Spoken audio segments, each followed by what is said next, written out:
சந்தோஷம். ஒரு மனிதனுக்கு நன்றி விசுவாசம் என்பது அடிப்படையில் தேவை. நம்மோடு கூட இருந்தவர்கள், நம்மளை வளர்த்துவிட்டவர்கள், நம்முடைய வாழ்க்கையில் எல்லா நிலையிலும் பங்கெடுத்தவர்கள், அவர்களை ஒருபோதும் மறக்கக்கூடாது. துப்பிட்டவரை உள்ளவரை நினைவார்கள். ஒரு காலகட்டத்தில் நாம் உப்பு இல்லாத பொழுது நம்மை கரையேற்றி தூக்கியவர்களை மறக்கவே கூடாது என்பது. இதுக்கு விசித்திரமான ஒரு கதைகள் சொல்வது உண்டு. மிகப்பெரிய ஒரு ஜமீன்தார் அவர் நாயை வளர்த்திருந்தார். திடீரென அந்த ஜமீன்தாரும் நாயும் இறந்து விட்டார்கள். அவர்கள் 2 பேரும் நடந்து செல்கிறார்கள். ஒரு இடத்தில் சொர்க்கம் என்று ஒரு பலகை இருந்ததாம்.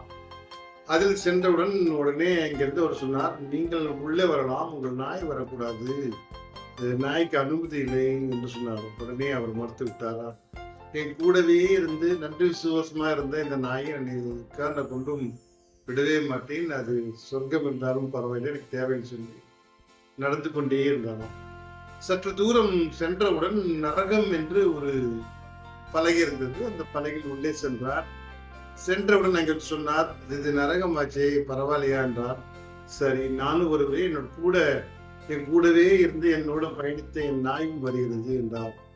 வா என்று உள்ளே அழைத்து சென்றார்கள். உள்ளே சென்றவுடன் அவன் நினைப்பது காட்டிலும் அற்புதமாக இருந்தது. அந்த நரகம் சொர்க்கமாக மாறியது.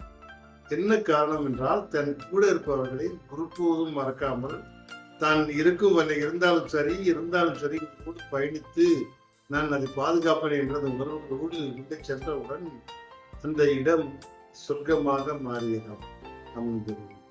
நம் கூட இருப்பவர்களை கடைசி வரையில் நான் இருக்கும் தருவாயில் கூட அவர்களை மறக்காமல் அந்த நன்றி விசுவாசத்தோடு நம் மனதில் வைத்து அவர்கள் நம்மோடு பயணித்தால் நாம் செல்லும் இடமெல்லாம் சொர்க்கமாக தான் மாறும். நாம் அதை மறந்து விட்டால் அந்த வாழ்க்கை நமக்கு நரகமாகிவிடும். யாரெல்லாம் நம்மளை காப்பாற்றி முன்னேற்றுகிறார்களோ அவர்களை உள்ளளவில் உடல் அளவில் நினைத்து நீங்கள் சந்தோஷப்பட வேண்டும் என்று ஒரு ஞானி அவர்களுக்கு அறிவுரை வழங்கினார். இப்பொழுதெல்லாம் நம்ம யாரை கூப்பிட்டார்களோ, யாரை வளர்த்திருக்கிறார்களோ அவர்களை மனதில் நினைக்க வேண்டும்.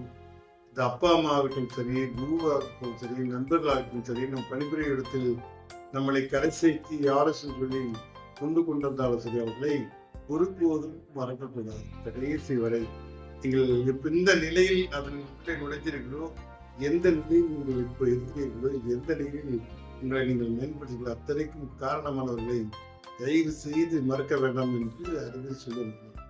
சந்தோஷம். உப்பிட்டவரை உள்ளவரை நினைக்கலாம். நம்முடைய கரையேற்றவர்களை கலங்காமல் பார்த்துக் கொள்ளலாம். நம்ம அவர்களை மனதில் நினைத்தாலே அந்த இடம் சொர்க்கமாக மாறும். சந்தோஷம். வாழ்க வளம்.